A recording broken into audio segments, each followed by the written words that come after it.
இன்னும் கொஞ்சம் வருஷம் கழிச்சு இல்லைனா இன்னும் சில நூற்றாண்டுகளுக்கு அப்புறமா மனிதர்கள் பூமியை விட்டு வேறொரு உலகத்தில் வாழ ஆரம்பிக்கலாம். அந்த உலகம் நம்ம சூரிய குடும்பத்தில் இல்லை, 4 லைட் இயர்ஸ் 4 ஒளியாண்டுகள் தூரத்தில் இருக்கிற ஒரு எக்ஸோ பிளானட். அங்கே கடல்கள் இருக்கலாம், ஆக்சிஜன் இருக்கலாம், ஏன் உயிர்கள் கூட இருக்கலாம். அப்படி அந்த கிரகத்துக்கு மனிதர்கள் போயிட்டாங்கன்னா திருப்பி வர முடியாமல் கூட போகலாம். நான் சொல்கிறது ஏதோ சயின்ஸ் ஃபிக்ஷன்லாம் கிடையாது.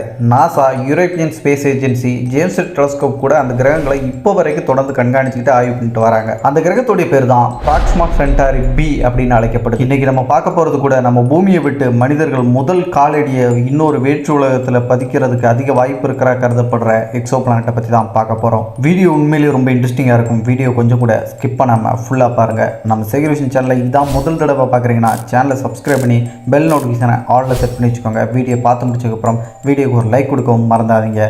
Welcome back another new video. நான் உங்கள் சேகர்.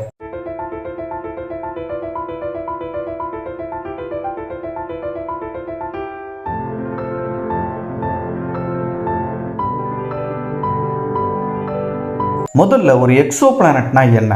நம்ம சூரியனை தவிர வேறொரு நட்சத்திரத்தை சுற்றி வரக்கூடிய கிரகங்களை தான் எக்ஸோ பிளானட் அப்படின்னு சொல்லுவோம். 1990 காலகட்டங்களுக்கு முன்னாடி வரைக்கும் பூமியை தவிர வேறு கிரகங்கள் இல்லை அப்படின்னு நினச்சிட்டு இருந்தாங்க. ஆனால் இன்னைக்கு 5000க்கும் அதிகமான எக்ஸோ பிளானட்ஸ்களை நம்ம கண்டுபிடிச்சிருக்கோம்.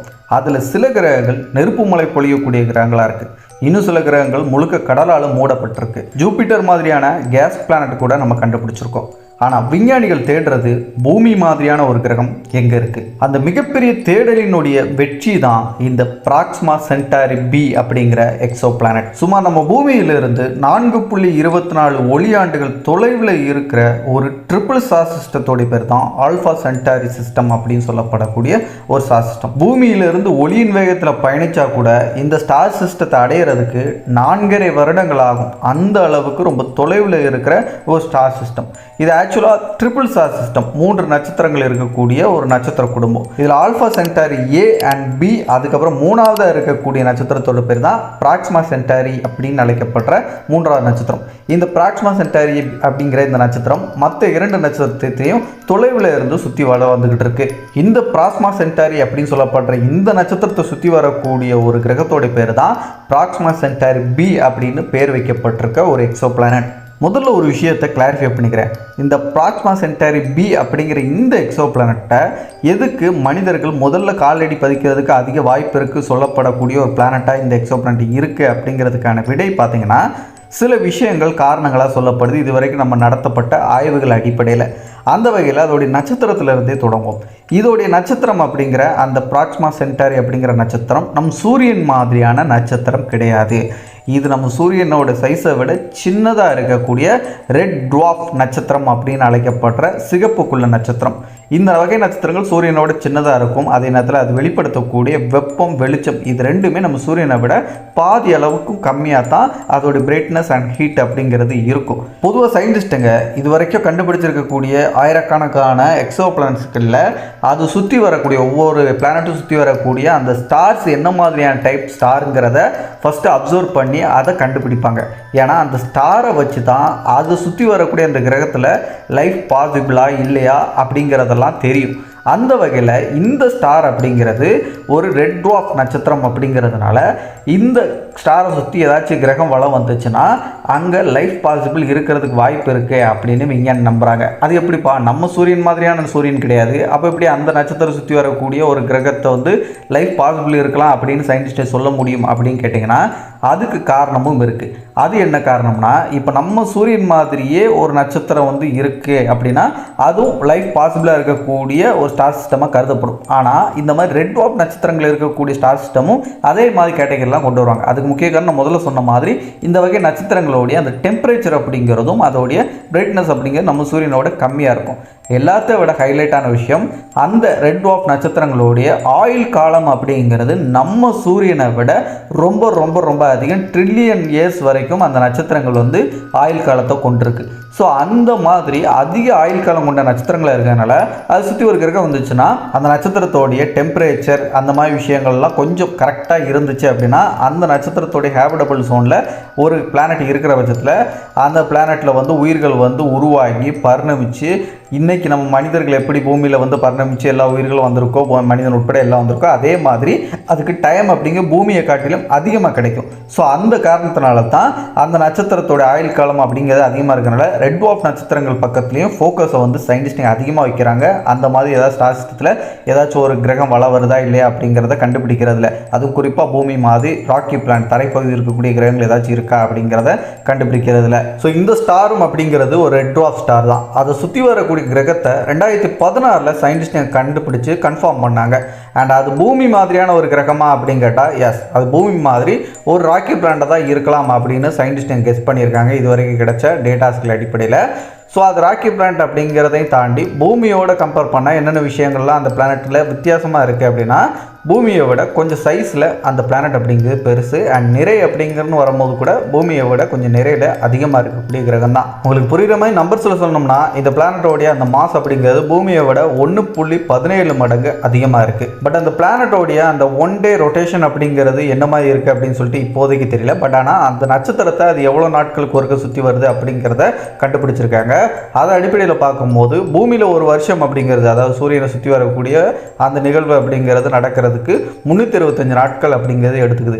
ஆனால் இந்த பிளானட் அதோடைய நட்சத்திரத்துக்கு நெருக்கமாக இருக்குது. நெருக்கமாக இருக்கிறதுனாலே அதோடைய நட்சத்திரத்தை ரொம்ப வேகமாக சுற்றி வருது. அங்கே ஒரு வருஷம் அப்படிங்கிறது பூமியோட நாட்கள் படி 11.12 எர்த் டேஸ்லேயே முழுசாக சுற்றி வந்துடும் அதோடைய நட்சத்திரத்தை இந்த பிளானட். ஸோ ரொம்ப ஃபாஸ்ட்டாக சுற்றக்கூடிய ஒரு எக்ஸோ பிளானட் தான். சரிப்பா, அதெல்லாம் ஓகே. இந்த கிரகம் அப்படிங்கிறது அதோடைய நட்சத்திரத்துக்கு நெருக்கமாக இருக்குன்னு சொல்கிற, பூமி மாதிரி இருக்கக்கூடிய ஒரு ராக்கி பிளானட்டுன்னு சொல்கிற, அப்போ எப்படி இவ்வளோ க்ளோஸில் அதோட நட்சத்திரத்தில் இருக்கும்போது மனிதன் முதல்ல காலடி பதிக்கக்கூடிய கிரகமாக, அதிக வாய்ப்பு இருக்க கருதப்படக்கூடிய கிரகமாக இது இருக்குன்னு எப்படி சொல்கிற அப்படின்னு கேட்டிங்கன்னா, அதுக்கான ஆன்சர் இந்த கிரகம் அதோடைய நட்சத்திரத்துக்கு நெருக்கமாக தான் இருக்குது. ஆனால் அந்த நெருக்கமாக இருக்க அந்த பகுதி அப்படிங்கிறது அதோடைய நட்சத்திரத்தோடைய ஹேபிடபிள் ஜோனாக கருதப்படுற அந்த இடத்துல தான் இருக்குது. அது எப்படிறா அப்படிங்கிறது நம்ம சேனலில் ரெகுலராக வந்து நிறைய எக்ஸோ பிளானட்ஸை பற்றி வீடியோஸ் போட்டிருக்கோம். அந்த வீடியோஸ்லாம் ரெகுலராக பார்த்தவங்களுக்கு கண்டிப்பாக தெரிஞ்சிருக்கும். ஒரு நட்சத்திரத்திலேருந்து இருக்கக்கூடிய அந்த ஹேபிடபிள் ஜோன் அப்படிங்கிறது ஒவ்வொரு நட்சத்திரத்துக்கும் மாறுபட்டுட்டே இருக்கும். பொதுவாக நம்மளுடைய சூரியன்லேருந்து ஹேபிடபிள் ஜோன் அப்படிங்கிறது கொஞ்சம் தொலைவில் இருக்கும். காரணம் சூரியன் வந்து சைஸுக்கு ஏற்ற மாதிரி அந்த டிஸ்டன்ஸ் அப்படிங்கிறது கொஞ்சம் அதிகமாக இருக்குது. ஆனால் ரெட் டுவார்ஃப் மாதிரியான நட்சத்திரங்கள் நம்ம சூரியனை விட சைஸில் சின்னதாகவும் அது வெளிப்படுத்தக்கூடிய அந்த வெப்பம் அப்படிங்கிறதும் பிரைட்னஸ் அப்படிங்கிறதும் நம்ம சூரியனை விட கொஞ்சம் கம்மியாக இருக்கும். அப்படிங்கிறதுனால அந்த நட்சத்திரத்துக்கு அருகில் தான் அந்த ஹேபிடபிள் ஜோன் அப்படிங்கிறது இருக்கும். ஏன்னா சூரியன்லேருந்து கரெக்டான அந்த வெப்பமும் அந்த ஆற்றலும் கிடைக்கிறத இருக்க இடத்த வச்சு தான் ஹேபிடபிள் ஜோன் எங்கே இருக்குங்கிறத ஃபிக்ஸ் பண்ணுவாங்க சயின்டிஸ்ட்டுங்க. அந்த வகையில் இந்த சூரியன் வந்து சின்னதாக இருக்கிறதுனால கொஞ்சம் கரெக்டான டிஸ்டன்ஸில் வந்து ஒரு கிரகம் இருக்குன்னா அந்த இடத்துல தான் ஹேபிடபிள் ஜோன் இருக்கிறதா கருதப்படுது. அந்த இடத்துல தான் இந்த எக்ஸோ பிளானட்டும் சுற்றி வளர்ந்துட்டு இருக்கு அதோடைய நட்சத்திரத்தை.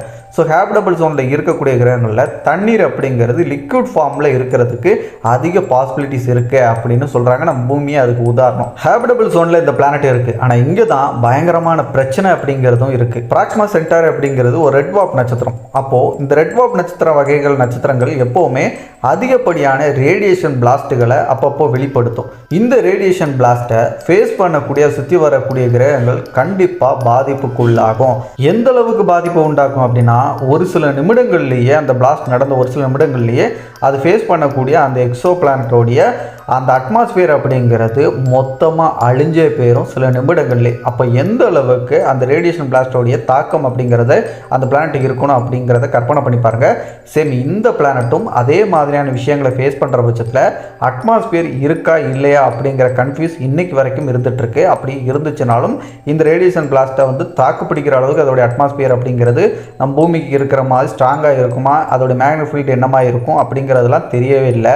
நாட் ஓன்லி அட்மாஸ்பியர் மட்டும் இதனால் பாதிப்படையாது. அந்த கிரகத்தில் உயிர்களே இருந்தாலும் இந்த ரேடியேஷனுடைய தாக்கத்தினால அதுக்குள்ளே இருக்கக்கூடிய உயிர்களும் பெரிய லெவலில் பாதிப்பு ஏற்படும். ஏன் அந்த உயிர்களை அழிஞ்சு போகிறதுக்கு கூட வாய்ப்புகள் இருக்குது. இப்படி இருக்கும்போது மனிதன் எப்படி அங்கே போய் வாழ்கிறது சாத்தியம் அப்படின்னு தான் நினைக்கிறீங்க? அதுக்கு எனக்கு ஆன்சர் என்ன சொல்கிறாங்கன்னா, சயின்டிஸ்ட்டுங்க மத்தியில் இப்போதைக்கு நம்ம கண்டுபிடிச்ச டேட்டாஸ்களை அடிப்படையில் வச்சு பார்க்கும்போது இந்த கிரகத்தை வந்து நம்ம பூமி மாதிரி இருக்கக்கூடிய ஒரு கிரகமாக கருதுகிறோம்.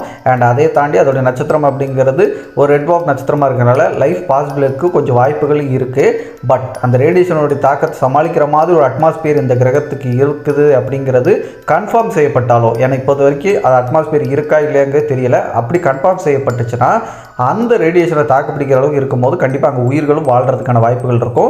ஹேபிடபிள் ஜோனில் இருக்கிறதுனால தண்ணீர் இருக்கலாம். ஸோ ராக்கி பிளானட்டாக இருக்கிறதுனாலையும் பூமி மாதிரியான ஒரு வாழ தகுதியுடைய கிரகமாக கூட எதிர்காலத்தில் இருக்கிறதுக்கான வாய்ப்பு இருக்குது. மேற்கொண்டு ரிசர்ச்கள் பண்ணி அந்த டேட்டாஸ் அடிப்படையில் வச்சு பார்க்கும்போது அப்படின்னு சொல்கிறாங்க.